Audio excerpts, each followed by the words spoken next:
अवसरकालीन विदाय संबर्धना गजपति जिला रायगढ़ ब्लॉक सदर महकुमा स्थित गोष्ठी शिक्षा अधिकारी कार्यालय ठारे 6 जन शिक्षकों को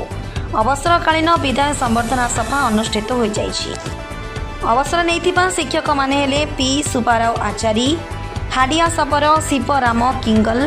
गणपति पंडा और बारिक सबर। यह संबर्धना सभा 6 जन शिक्षकों को ऊपर ढक्कन दे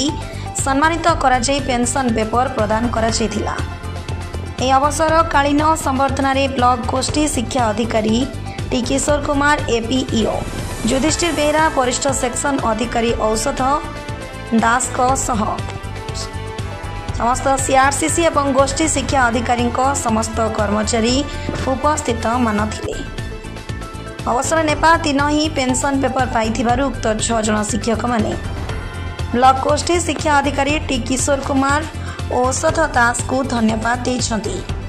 गजपति टिक्की लिमा का रिपोर्ट भंजदूत खबर। सर आज जो विधायक संबर्धना सभा से तो पेंशन आप जो रिटायरमेंट से पेंशन हिस्सा आज आप प्रदान कले आ विषय किसी कहे। आज आम परिश्रम फल आज पाई 6 जन शिक्षक रिटायर्ड होती से अवसर ने शिक्षक मान आम बड़ प्रचेषार आम 6 जन फाइनाल पेंशन पेपर आज दिन से दिखाई सर आम आम प्रचेषा जो कष्ट करूँ से गर्वित सर। आज्ञा आज जो कार्यक्रम है से विषय किसी कहे।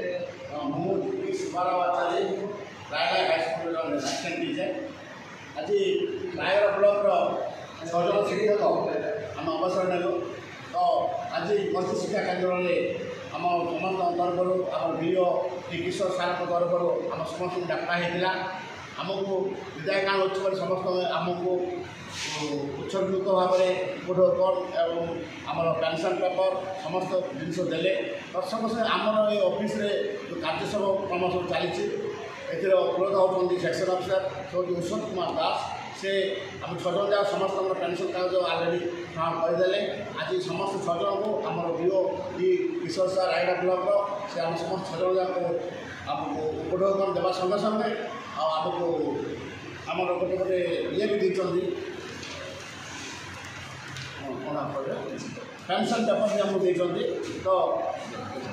पेंशन पेपर भी आमको समस्त देते तो आम बहुत बहुत खुशी जे आम जो दिन चाकरी रिटायर हो से दिन आमको पेंशन पेपर मिल आम समस्त अनुष्ठान डीओ सार एडीओ सार आ विशेष सेक्शन अफिसर समस्त धन्यवाद दो 6 जन भाई समस्त धन्यवाद दौचु आम से ऋणी जे आसंता मास संपूर्ण रूपे आम निजर पेंशन संपूर्ण रूपे आम पाइबू एथपाई आम बहुत बहुत ऋणी बहुत खुशी भी लगुच जे प्रथम थर पर आम समस्त 6 जन जाक गोटे थर फुल पेंशन आम जो पाई।